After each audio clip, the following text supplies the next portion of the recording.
So let me just say hello, YouTubers and my subscribers, and anyone else who is watching. Good morning, good day, guten tag, all of the above. I don't know. I'm just gonna start saying that stuff. But welcome to my first attempt at a podcast. I am joined by probably the writer I've been the longest on the internet. It goes by Raveneye, and she runs LegendFire, a writing group that I've been a part of for the better part of about 8 years, give or take.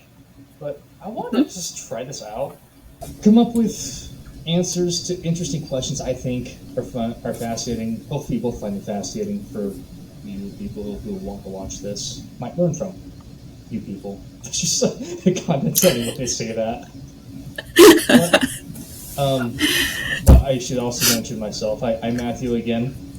I'm an aspiring novelist and maybe one day video game writer, and I'm working on a science fiction military space opera book that I'm starting the third chapter of editing, and whenever I want to.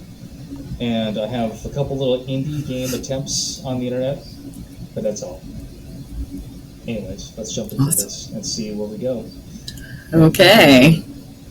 Raveneye for taking the time to check this out. Yeah. I'm not scared or anything. I'm not scared either. So the first question I thought we could try out is, for anyone else who's wanting, I know that outlining a novel is hard for a lot of people. People are like, how the hell do I do this? This is a novel. I have these little snippets of ideas, but I don't know how to do this. So outlining can help you break down a long-term process of how you're actually going to do this. How much outlining do you think is reasonable prior to writing a book? Okay.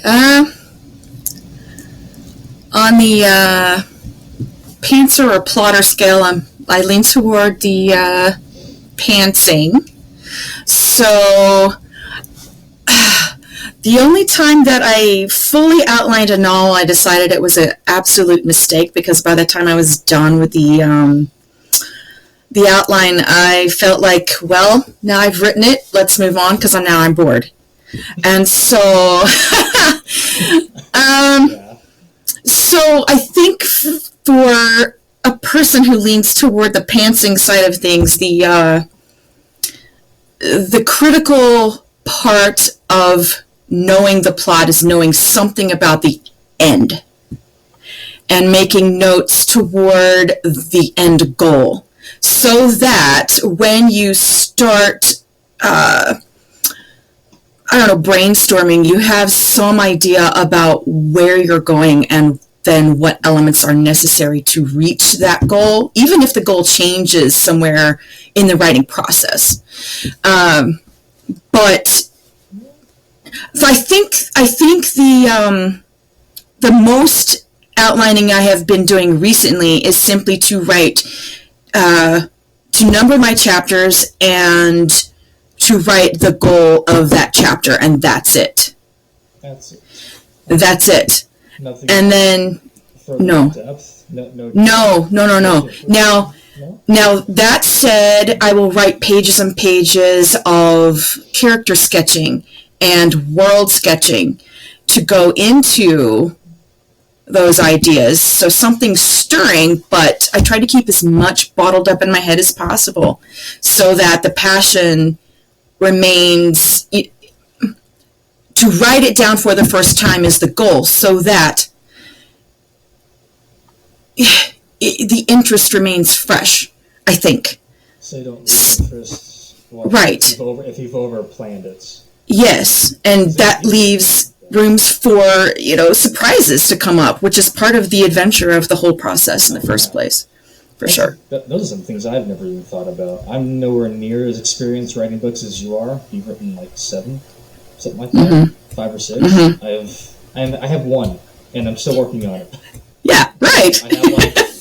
I have like 6 other ones down the road that I have sure. sparsely outlined.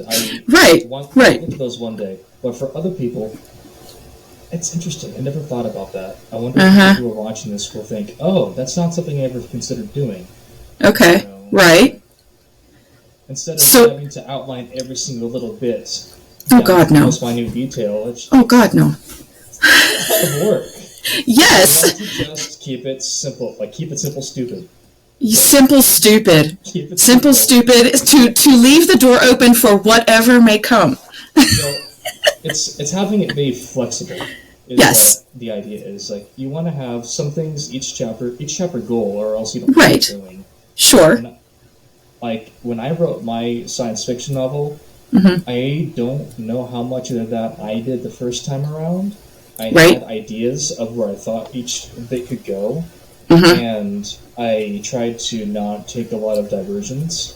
I Yeah. basically forced myself along a rail so I could meet Sure. plot points a little too Yes. much. I Uh-huh. didn't do a very good job outlining. So for people who are struggling with that, I guess the answer to everyone else is yeah, outlining does help. Just Right. a little bit. You want to make sure every single chapter has a goal to it. Yes, And then absolutely. it can propel you on when you forget where you're going through each Mm-hmm. little bit. And Mm-hmm. it's in a similar way as opposed to writing a video game. The player needs to know the goal of each level.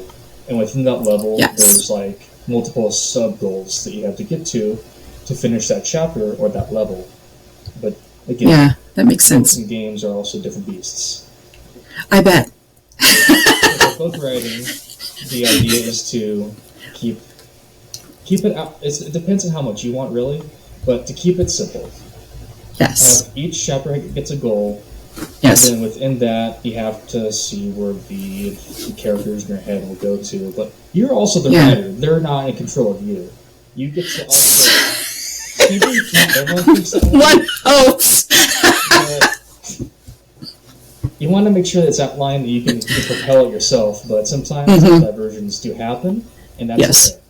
Yes. Because And sometimes that's when the magic happens. You know. the outline Yes. doesn't matter. It's just you just go with it. Right. Yes, because I mean, sometimes some of the most wonderful solutions to issues further down the plot line, were proposed by an accident that popped up, completely unplanned. And yeah. it's magic when that happens. That's the Right. best feeling, Yes. And it Yes. is outline. It just works. Yes. It's like that reminds me of Todd Howard from I think when Fallout 4 was getting launched. It just works. It just Yes. works. It's a brilliant game. That's my favorite. I remember that became a meme. Nice. Nice. Okay, that's a good answer, and I hope everyone who's watching or listening, probably one or though, sees that as helpful. Because I know that even for me, who's not as experienced as Raveneye, that helps me out too. Good.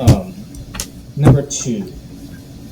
This is more of a complicated question that I struggle with. So, for a scene, the writer will give you like the context of what's happening and then in the narrative, like what and why. Should you withhold some of that information to make them guess and wonder until the end of a chapter, or should you find ways to like this is what's happening? It's not really a mystery. This is what's happening. Or should you just kind of mystery box the whole way? Like, what do you think? Withholding. Okay, so there's bad withholding and there's good withholding. I don't know. I think it's I don't know. I think it's because this is something I struggle with. Let's hear your thoughts on it. It's like I didn't even realize this until my developmental editor I worked on my book like 2 months ago pointed this out to me. Like you're not explaining things when they should be explained, and I'm like, I wasn't intentionally trying to do that. I guess I was trying to make sure that I had a bunch of stuff said and then say this. Sure. Is that I am not giving enough context early on, so then people are lost when they're reading the scene. Oh wow. Okay. Yeah. Something like that. It's not. yeah, it's difficult to know what information to tell when. And I think that's a lot of the reason why I don't like writing first drafts. I really do not like the process because all the information wants out. I want it, a scene to have tension to build up to a reveal or a cliffhanger, or whatever the case may be. And what information is relevant when is definitely one of the challenges of early drafts. Absolutely. Yeah. So I think that, the fact that your editor is, pointing that out shows that you're just trying to figure out the balance there as well, for sure. Yeah, and it's something as I'm going through fixing up my chapters, I still wonder that same thing. At that point, I'm like, I just gotta try something and go with it. Yeah, for sure. And then if I want to fix it later, fix it later. Right. Just find a place and do it, and then keep on going. Because yes. other writers are struggling with that. What do I do now? You froze up a little bit. What did you say? Right. Oops. Right. Oh. They'll get locked up and they'll be stuck. They'll go to YouTube and look around for kinds of questions and like we all do that. We all watch YouTube right. to learn. I do it. Yeah, so sure. You want to make sure that you're finding the right moments to explain. Sure. And it's not about show don't tell. You need to tell some stuff. Just explain stuff. Exactly. And if you need to fix it later, you fix it later. But the first draft, you're never going to know it. The second and third draft is where you figure it out. Right? Absolutely. First drafts are... can I cuss on this show? A little bit, yeah. Okay. Well, they're crap. How about that? First drafts... Yeah. We need to allow ourselves to write crappily. The first draft. It's okay. It's a bunch of BS. And it's going to be garbage, but it's fun. Yes. You still enjoy it. It's fun garbage. It's the next draft, you start to build a house, and then the next draft, you start to build even more. You put a coat of paint on it. Yes, and then you paint it at the end. Absolutely. Paint it at the end, making sure that the contractor did their job well. Because you're the contractor. They're the one doing all of it. Yes. That's a lovely metaphor. That's really fabulous. I love that. I use that because my current job is in the construction industry. Okay. It's heating, air conditioning, and ventilation. And I work in a warehouse with a bunch of parts. So it's not actually building a house. It's building the system that keeps you warm and cold. Oh, nice. And okay. How all these things, and absolutely. That's a different thing. That works. That's a pretty good answer that I think I'll go with that too. Yeah, I like that answer. Okay. This one is, for me, personally hard. I'm sure it's personally hard for a lot of people. Number 3. How do you make a tough main character likable? Are we okay? So let's define tough. Are we talking, mean? Or are we talking with a hardened shell? Just a good guy with a hard shell on the outside? Or are we talking tough as in bad guy? That's a good question. Yeah, they think that in this question, I think my idea was the main character, the tough, good person. Okay. How do you make them likable? All right. So I think one of the ways to think about that would be to, obviously we're writing humans, so we're writing the human story.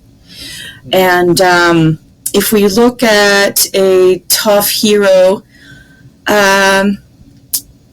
they're tough in the sense that they have to overcome obstacles, right? But any human who is putting on a tough facade is probably covering for an insecurity. I never thought of that. And so this person is shielding themselves and wearing a suit of armor, even if it's metaphorical, to hide what? to combat that's going on the inside that makes them really human and relatable. And I think once we can nail that, and hint at that early on in a story, not necessarily divulge why they have this vulnerability or what caused the wound on the inside, to hint at that vulnerability from the earlier getting to know them, I think that the reader will then start to form, I feel that way sometimes when, or I dealt with that sort of reaction, and to then have something relatable early on, no matter how tough they are. I'm thinking of like the Mad Max Furiosa. She's such a badass, but she has all of this horrible past back behind her that now we're going to start learning and seeing, what makes her vulnerable. And so I think, yeah. Yeah, I mean, you've seen the movie, right? Yeah. Okay, so I cannot wait to see that. Wait, so you have or you haven't? I have not seen Furiosa. Okay. But the Mad Max, when she makes her first appearance, it was, she just was amazing and really intimidated me. Yeah, and so now, Fury Road, okay. Yeah, Fury Road. That was it. Yeah. Yep. I was thinking, well, I don't want to spoil Furiosa, but I guess don't spoil it. To reference Mad Max Fury Road for this, right. You want to make sure you hint at little things early on, and then they're revealed later on. Yeah, that's a movie. It's a freaking incredible movie, but it's a movie. You can also apply it to a book. You want to, absolutely. You let these things in a way that hints at them and makes a reader wonder.